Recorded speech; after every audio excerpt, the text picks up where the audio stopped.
வணக்கம். Welcome to life horoscope. நான் உங்கள் சங்கர் நாராயண்.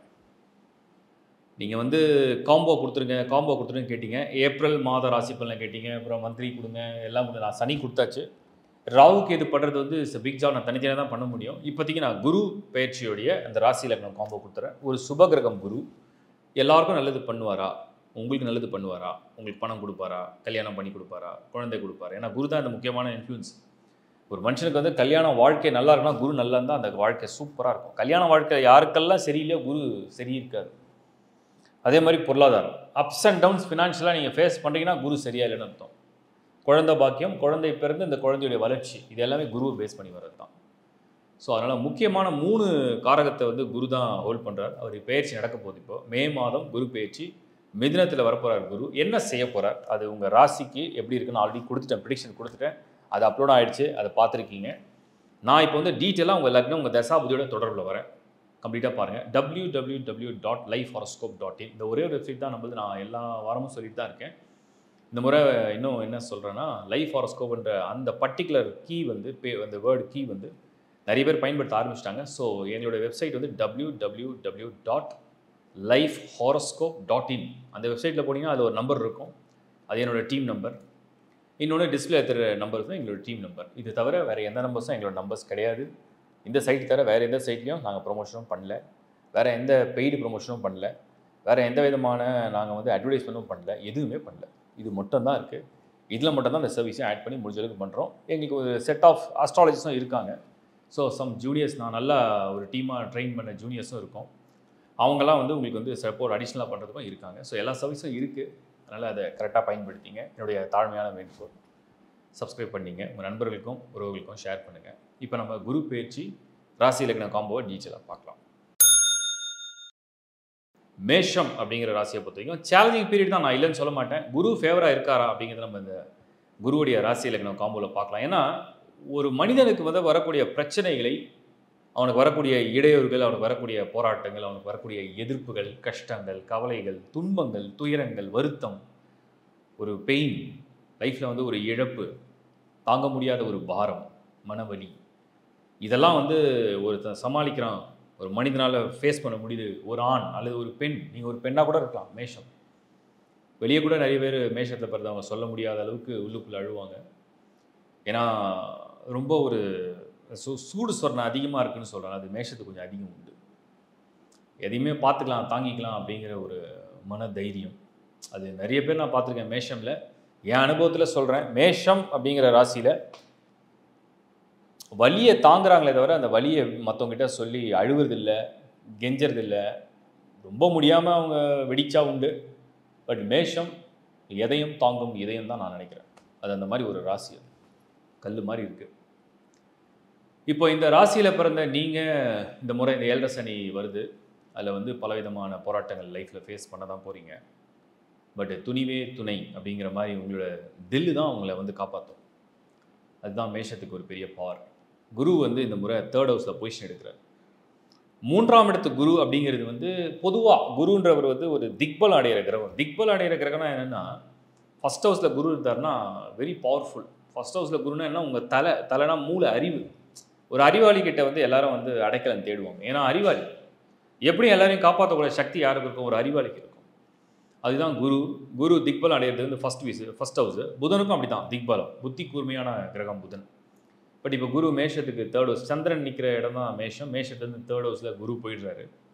ஸோ ஒரு சந்திரனுக்கு பலம் கொடுக்குற குருவாக இல்லை, அவ்வளோதான் நீங்கள் புரிஞ்சுக்கணும். சந்திரனுக்கு பலம்னா, சந்திரனா மனசு. உங்கள் மனசு வந்து ஒரு ஆசை இருக்குது, எதிர்பார்ப்பு இருக்குது, ஏதோ ஒரு ஏக்கம், அதை வந்து இந்த குரு வந்து பூர்ணமாக திருப்திப்படுத்தாத இடத்துல 3ஆம் இடத்துல மறைஞ்சிடுறாரு. இது வந்து உங்கள் ராசிக்கு இருக்குது, இதை வச்சுப்போம். இப்போது அப்படி தான் நடக்குமா? நான் தான் உங்களுக்கு நிறைய முறை சொல்லியிருக்கேன். மேஷத்தில் பிறந்த நட்சத்திரங்களை பாருங்கள். நீங்கள் அஸ்வினி இல்லை பரணி இல்லை கார்த்திகை 1ஆம் பாதம் அப்படியே தசைகள் எடுத்து பார்த்தீங்கன்னா, சில பேருக்கு சுக்கிர தசை அப்படி இருக்கும், அது சின்ன வயசுலேயே கூட முடிஞ்சிடும். அப்புறம் சூரிய சந்திர அங்கார்க, நிறைய பேர் ராகு தசையுடைய பேஸில் இருப்பீங்க. நிறைய பேர் மேஷத்தில் பிறந்து ராகு, அப்படியே ராகு பிடிச்சா குரு. இதை ஒரு வேளை உங்களுக்கு குரு தசை நடக்குதுன்னு சொன்னோம்னா, உங்கள் சுய ஜாதகத்தையும் குரு வலுவாக இருந்தார்னா நிச்சயமாக பலன் தந்துடும். இப்போ லக்னங்களை நான் வந்து வரிசைப்படுத்திடுறேன். என்ன லக்னத்தை சேர்ந்து, மேஷ ராசியை சேர்ந்து எந்த லக்னத்தை சேர்ந்துருந்தால் அந்த குரு ஓரளவுக்காது ராசிக்கு ஃபேவராக இல்லை, அது தெரிஞ்சு போச்சு. அட்லீஸ்ட் அந்த விதிக்காவது நல்லா இருக்கணும் இல்லையா? அடிப்படையில் குரு யோகமான, அதாவது இந்த லக்னம் தான் குரு யோக காரகன் அப்படின்னு சொல்கிறோம் இல்லையா? அதில் வந்து மேஷம் இருக்குது, கடகம் இருக்குது, சிம்மம் இருக்குது, அடுத்து வந்து பார்த்தீங்கன்னா விருச்சிகம், தனுசு, மீனம், இந்த 6 லக்னத்துக்கு தான் குரு வந்து ஒரு யோக கிரகமாக இருக்குது. இப்போ மேஷ ராசி, சப்போஸ் நீங்கள் வந்து மேஷ லக்னம் இல்லை ரிஷப லக்னம் இல்லை வந்து நீங்கள் வந்து மிதன லக்னம் அப்படின்னு எடுத்தால் கூட குரு பெருசாக ஸ்கோர் பண்ணலை. ஸ்கோர் பண்ணலாம் அவ்வளோ நல்ல பலன் தர இடத்துல இல்லை. ஒரு வேளை கடக லக்னமாக இருந்தாலும் குரு 12ஆம் இடத்துக்கு வந்துடுவார். ஒருவேளை நீங்கள் சிம்ம லக்னமாக இருந்தீங்கன்னா சிம்மத்துக்கே டைம் ரொம்ப டஃப்பாக இருக்குது. சிம்ம மேஷம் பாம்போது தான் இப்போ ரொம்ப ஒஸ்ட்டாக இருக்கும். ஏன்னா குரு 11 இருக்கிறது ஃபினான்ஷியலாக ஓகே, ஜாப் அண்ட் ஃபினான்ஸ் வந்து பரவாயில்லன்னு சொல்ல இழுத்து பிடிச்சி ஓட்டலாம். பட் ஆனால் ஒரு சூப்பர் பலன்லாம் நம்ம எதிர்பார்க்க முடியாது. அதுக்கடுத்து கன்னியா லக்னத்துக்கு 10ல் குரு வந்துடும். இப்போ மேஷராசிக்கு இத்தனை லக்னமும் ஃபேவராக இருப்பாங்க. மேஷராசியில் நீங்கள் பிறந்து இந்த குரு பேச்சியோடைய அட்வான்டேஜ் வரணும்னு சொன்னால் மேஷ லக்னமாக இருக்கக்கூடாது, ரிஷபம் இருக்கக்கூடாது, மிதுனம் இருக்கக்கூடாது. நீங்கள் நினைக்கலாம் ரிஷபத்துக்கு 2ல் குரு சூப்பராக சொல்லியிருக்கீங்க, கரெக்டு தான். என்ன மேட்ரு நான் ரிஷபராசியில் சொல்லும்போது புரிஞ்சுப்பீங்க. ரிஷப லக்னத்தில் பிறந்து குரு 2nd ஹவுஸில் வந்தார்னா எல்லாத்தையும் ப்ராசஸ் பண்ண விடுவார். பட் எப்படி பண்ண விடுவார்னு உங்கள் சுய ஜாதகத்தை பார்த்தா தான் புரியும். ஏன்னா ரிஷபத்துக்கு யோக காரகன் கிடையாது குரு, அதெல்லாம் நம்ம யோசிக்கணும். ஸோ மேஷ லக்னம், ரிஷபம், மிதுனம், ஈவன் கடகத்துக்கு 12th ஹவுஸில் குரு வரப்போகிறார். ஏன்னா மே மாதம் உங்களுக்கு குரு டிரான்சிட் நடக்க போகுது. அடுத்தது சிம்மம், அதுக்கு 11ல் குரு வந்தாலுமே அந்த லக்னத்துக்கும் இந்த ராசிக்கும் பெருசாக ஓகே. இது எப்படின்னா கஷ்டத்துக்கு நான் பணம் தரேன்ற மாதிரி தான் கொடுக்கும், அவ்வளோதான் ஹெல்ப் பண்ணும். கன்னி 10ல் குரு வந்துடும். துலாம் அப்படின்னு பார்த்தீங்கன்னா ஏதோ கொஞ்சம் பரவாயில்ல, ஏதோ கொஞ்சம் பேலன்ஸாக இருக்குன்னு வேணால் சொல்லலாம், சூப்பரும் இல்லை. விருச்சிகத்துக்கு குரு 8ல் போயிடும். இப்போ 8 லக்னத்துக்கும் மேஷராசியில் பார்த்து 8 லக்னம் பார்த்தும் போது ஒன்றும் இல்லை. ஒரு வேளை நீங்கள் தனுர் லக்னமாக இருந்தீங்கன்னா கொஞ்சம் ஒரு ஆறுதலாக இருக்குன்னா பரவாயில்லப்பா, நம்ம தனுசு லக்னம் மேஷராசி, நம்மளுக்கு குரு பார்வை லக்னத்து மேலே விழுந்துடுச்சு. லக்னாதிபதியே லக்னத்தை பார்க்குறாரு. அந்த ராசிக்கு மட்டும் 3ல் இருக்கிறதுனால ஒரு விஷயம் நடக்கும் போது ரொம்ப போராடி சுற்றி வளைச்சி ஒருத்தரோட உதவியோடு பண்ணுறோம். அந்த அளவில் அதை நம்ம எடுத்துக்கலாம். ஒருவேளை மகர லக்னமாக இருந்தாலும் குரு மகரத்துக்கே ஃபேவரான பிளானட் கிடையாது. பட் 6th ஹவுஸ் அவருக்கு அட்வான்டேஜ் தான். பட் ராசி மேஷமாக இன்னும் நீங்கள் கண்டினியூ பண்ணுறீங்க. கும்ப லக்னமாக இருந்து மேஷ ராசியாக தான் ஒரு போராட்டமாக அப்படி இப்படி அந்த லாஸ்ட் மொமெண்ட்டில் ஒன்று கிடைச்சது, கடைசியில் ஒன்று கிடைச்சது, கடைசியில் ஒன்று நடந்தது, போராடி ஒன்று கிடைச்சது அப்படின்ற மாதிரி இந்த கும்பம் பண்ணோம். மீன லக்னமாக இருந்தால் சொல்லவே வேணாம். மீனம் ஆல்ரெடி அங்கே சனி 1st ஹவுஸு, அப்புறம் குரு 4th ஹவுஸில் போயிடுவார் மீனமுக்கு.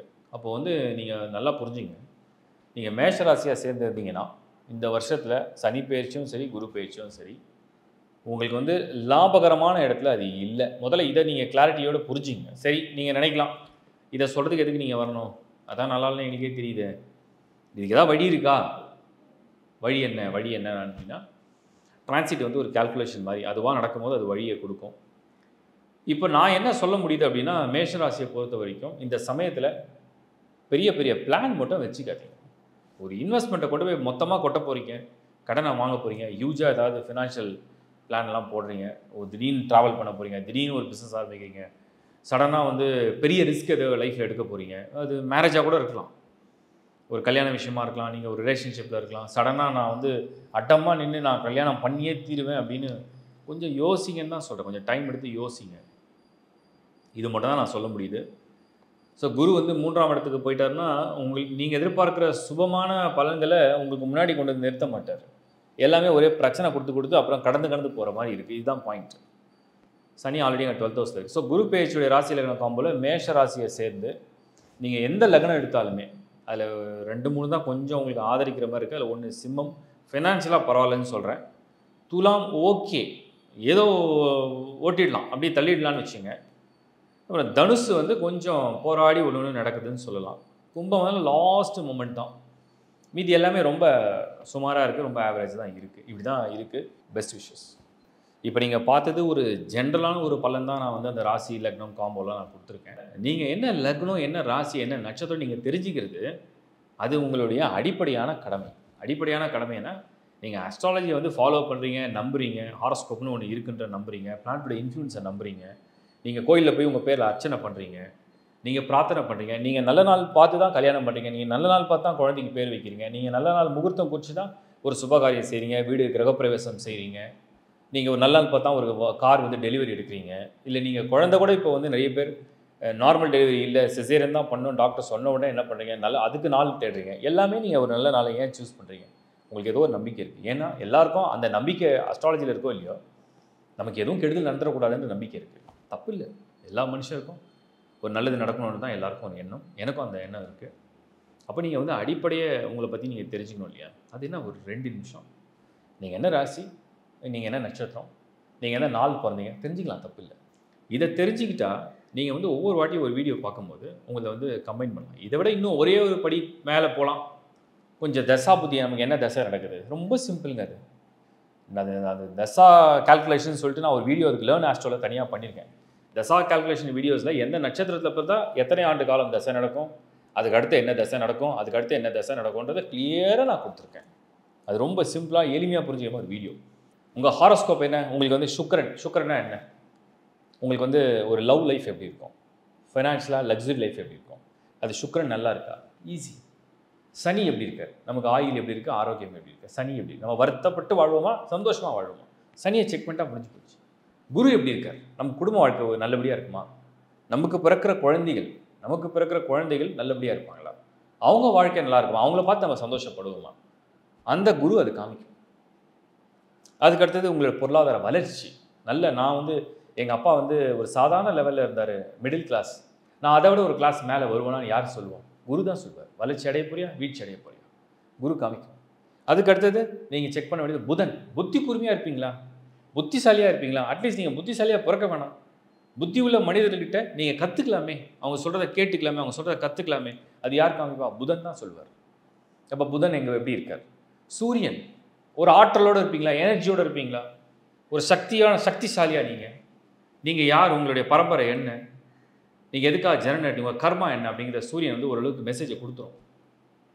உங்கள் பார்வை என்ன, உங்கள் நோக்கம் என்ன, கொள்கை, உங்களுடைய கொள்கை என்ன. அப்போ சூரியன் எப்படி இருக்குது. சந்திரன் கடைசியாக உங்கள் மனசு எதை சார்ந்து வந்திருக்கு, உங்கள் மனசு எதை விரும்புது, பணமா, புகழா, பொருளா, இல்லை ஆதாயமா, இல்லை வந்து பதவியா, அதிகாரமா, இல்லை சேவையா, இல்லை பக்தியா, இல்லை குடும்ப பாசமா, என்ன விரும்புகிறீங்க அப்படிங்கிறத அந்த சந்திரன் காமிக்கும். ஈச் அண்ட் எவ்ரி பிளான்ட்டை நீங்கள் ரீட் பண்ணலாம். ராகு யோகத்தை எவ்வளோ கொடுக்க போகுது, கேது ஞானத்தை எவ்வளோ கொடுக்க போகுது, செவ்வாய் உங்கள் உடலில் பலத்தை எப்படி கொடுக்க போகுது, நீங்கள் ஒரு ஸ்போர்ட்ஸ்மேனாக இருப்பீங்களா, நீங்கள் வீர தீர செயல்களை புரியக்கூடியவராக இருப்பீங்களா, நீங்கள் ஆற்றல் மிக்க மனிதராக இருப்பீங்களா, நீங்கள் கடைசி வரைக்கும் உடல்வாகோட நல்ல உடற்பயிற்சி செய்யக்கூடிய மனிதராக இருப்பீங்களா அப்படிங்கிறது இந்த செவ்வாய் தான் காமிக்கும். அப்போ செவ்வாயுடைய சக்தி எப்படி இருக்குன்றதை நீங்கள் செக் பண்ணலாமே, உங்கள் ஹாரோஸ்கோப்பில் பார்க்கலாமே. அப்போ உங்கள் ஹாரோஸ்கோப்பில் எது வீக்காக இருக்குன்னு நீங்கள் கண்டுபிடிக்கலாமே, எது பெனிஃபிக் அண்ட் மெல்ஃபி, எது வந்து நமக்கு வந்து யோகமாக இருக்குது, எது தோஷமாக இருக்குது, அது எப்படி நிவர்த்தி பண்ணலாம். எல்லாத்துக்கும் ஒரு வழி இருக்கே. முதல்ல உங்கள் மைண்ட் எப்படி இருக்குது, அதுக்கு உங்கள் விதி ஒத்து போலையா, அதுக்கு உங்கள் தசை ஒத்து போலையா, அதுக்கு உங்கள் பிளானட்டரி பொசிஷன் சப்போர்ட் பண்ணுமா பண்ணாது, அதை ரீட் பண்ணி கால்குலேட் பண்ணி புரிஞ்சிக்கலாம். நான் இதை ஸ்டெப் பை ஸ்டெப்பாக உங்களுக்கு சொல்கிறேன். ஸோ தொடர்ந்து இந்த லைஃப் ஹாரோஸ்கோப் சேனலை பார்த்து எங்களுக்கு சப்போர்ட் பண்ணுறதுக்கு என்னுடைய மனமார்ந்த நன்றிகள். நிறைய நண்பர்களுக்கும் ஒருவருக்கும் ஷேர் பண்ணுங்கள், லைக் பண்ணுங்கள், ஷேர் பண்ணுங்கள், சப்ஸ்கிரைப் பண்ணுங்கள். மீண்டும் ஒரு நல்ல வீடியோவில் உங்களை சந்திக்கிறேன். It's bye from Shankar Narayan. வணக்கம்.